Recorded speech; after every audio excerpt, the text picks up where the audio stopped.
இன்னைக்கு பிரெட் வச்சு ஒரு ஈஸியாக ஸ்வீட் ரெசிபி எப்படி பண்ணுறதுன்னு பார்க்கலாமா? அதுக்கு முதல்ல பிரெட் எடுத்துக்கோங்க. பிரெட்டை இந்த மாதிரி குட்டி குட்டியாக அறுத்து சதுர சதுரமாக வெட்டி வச்சுக்கோங்க. அப்போ தான் அந்த ரெசிபிக்கு சூப்பராக இருக்கும். இந்த மாதிரி அழகாக வச்சுக்கோங்க. கட் பண்ணி எடுத்து வச்சதும் அடுப்பில் தோசைக்கல் வச்சு ஹீட் பண்ணிக்கலாம்.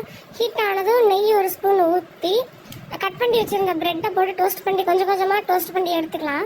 அதிகம் கருக விட்டுறாதீங்க, அப்போ நல்லாவே இருக்காது, கசக்கும். இதே மாதிரி எல்லா பிரெட்டையும் டோஸ்ட் பண்ணி எடுத்து வச்சுக்கோங்க. கோல்டன் கலர் ஆகிற வரையும் நல்லா டோஸ்ட் பண்ணிக்கோங்க. ஆனால் கருப்பு கலர் ஆகிற வரையும் விட்டுறாதீங்க.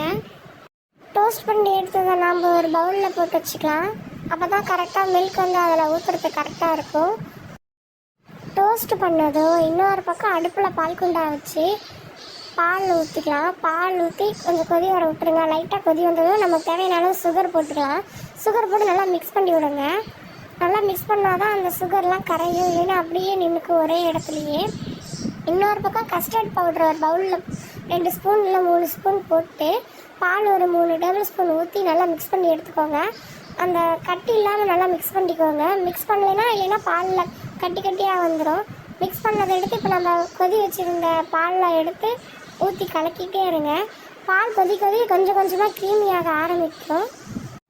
பால் க்ரீமியானதும் நம்ம டோஸ்ட் பண்ணி எடுத்து வச்சுருக்க ப்ரெட்டில் பாலை எடுத்து ஊற்றி நல்லா ஒரு 10 to 15 நிமிஷம் ஊற விட்டுருங்க.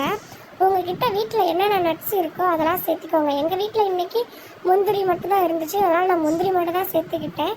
உங்கள் வீட்டில் பாதாம், பிஸ்தா என்ன வேணாலும் சேர்த்துக்கலாம். நீங்கள் டேஸ்ட்டு சூப்பராக இருக்கும்.